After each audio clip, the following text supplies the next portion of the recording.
What if Nikon's most creator-friendly camera isn't a flagship, isn't expensive, and hasn't even been announced yet, but still feels inevitable? Imagine a Nikon camera designed for people who simply want to press record and focus on their content, not on overheating icons, surprise cutoffs, or autofocus failures mid-sentence.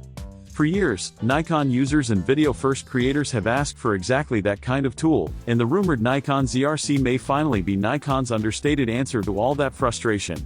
With talk of a sub-$1,000 price and a clear focus on video reliability, the ZRC could quietly become one of Nikon's most important cameras in years.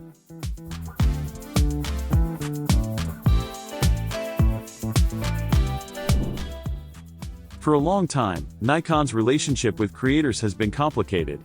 While the company has excelled in photography and high-end hybrid cameras, it has largely stayed out of the compact creator camera conversation. Sony and Canon have dominated YouTube, TikTok, and short-form video spaces with cameras built specifically for solo shooters and vloggers. Meanwhile, Nikon's Z-mount ecosystem has remained relatively quiet in those circles. That silence hasn't been accidental. Nikon prioritized stills performance, professional ergonomics, and high-end hybrids. The rumored ZRC feels different. It doesn't aim to impress on paper.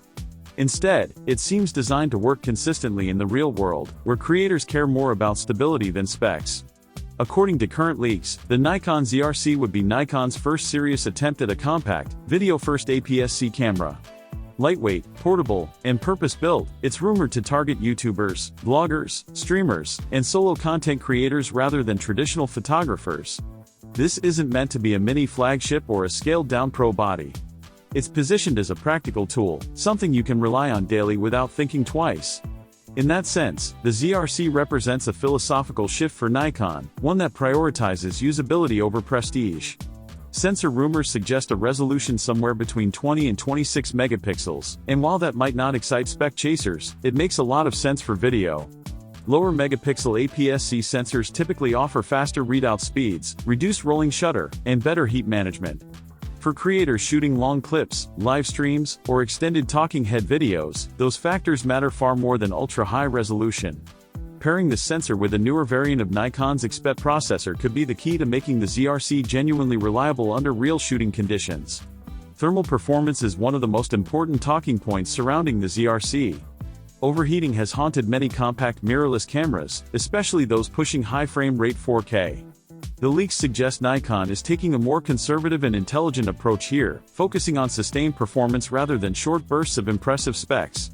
Better heat dissipation, more efficient processing, and optimized codecs could allow the ZRC to record for extended periods without triggering temperature warnings. For creators, that alone would be a major win. Video specifications are where the rumors start to feel almost too good to be true. Multiple reports point to uncropped or only minimally cropped 4K recording at 60 frames per second. That's a big deal in this price category. Heavy crops have long been a frustration for vloggers, turning wide-angle lenses into awkward mid-range focal lengths. If the ZRC truly delivers uncropped 4K 60, it would instantly stand out from many competitors. Add internal 10-bit recording with N-Log, clean HDMI output, and modern compression options, and suddenly this camera starts to sound like a serious creator tool rather than an entry-level compromise. Unlimited recording time may be the most important rumored feature of all.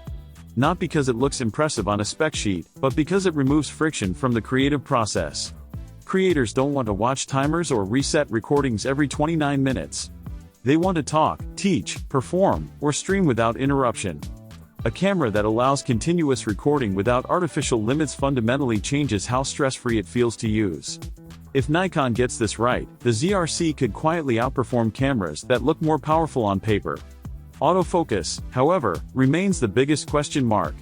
Historically, Nikon's video autofocus hasn't always inspired confidence, especially when compared to Sony's real-time tracking or Canon's dual-pixel system. That said, Nikon has made significant strides in recent years. The ZRC is rumored to inherit a newer AI-based phase detection autofocus system with improved face and eye tracking that actually works reliably in video mode. If this autofocus system proves consistent and predictable, it could completely change how creators perceive Nikon cameras. Reliable autofocus is often the difference between a camera that becomes part of your daily workflow and one that sits unused on a shelf. Design rumors suggest Nikon may make some deliberate sacrifices to hit its aggressive price point. There's speculation about the absence of a mechanical shutter, possibly no electronic viewfinder, and maybe even no in-body image stabilization. Each of these omissions will disappoint certain users, especially photographers. But viewed through a creator-first lens, they make sense.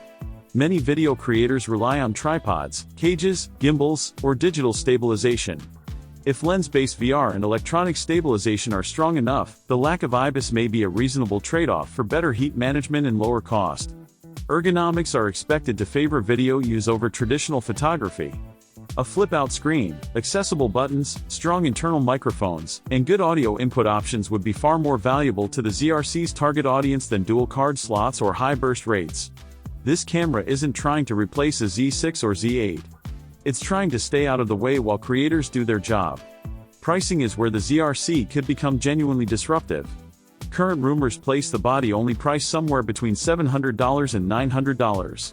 If Nikon manages to land within that range while delivering most of the rumored features, the ZRC could undercut many competitors without feeling cheap. It wouldn't need to beat Sony or Canon on every metric. Instead, it would win by being simpler, more stable, and easier to trust over long recording sessions. As for timing, nothing is confirmed, but early to mid-2026 feels plausible based on industry patterns. A launch around NAB or a dedicated creator-focused event would make sense, especially if Nikon wants to signal a new direction. While all of this remains speculative, the consistency of these rumors across multiple independent sources suggests there may be real substance behind them. The bigger picture is that the Nikon ZRC represents more than just another camera.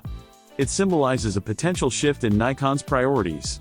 Rather than chasing flagship headlines or competing directly with high-end hybrids, Nikon may finally be acknowledging the importance of everyday creators, the people who upload weekly, stream regularly, and build audiences over time. If the ZRC delivers even 80% of what's being rumored, clean uncropped 4K, dependable autofocus, unlimited recording, and a reasonable price, it could become one of Nikon's most impactful releases in recent memory. At the same time, this conversation exists alongside another persistent Nikon rumor that refuses to disappear, the Nikon Z90. While the ZRC aims at creators, the Z90 represents the opposite end of the APS-C spectrum, a potential flagship DX body meant to revive the spirit of the legendary D500. Spend a few minutes on Nikon forums and the Z90 name keeps resurfacing. For some, it's the long-awaited mirrorless D500 successor. For others, it's just another idea that may never materialize. In contrast, the Nikon ZRC feels easier to justify. It doesn't compete with Nikon's own high-end cameras. Instead, it fills a gap Nikon has long ignored. Whether the ZRC becomes Nikon's long-overdue creator comeback or just another rumor remains to be seen.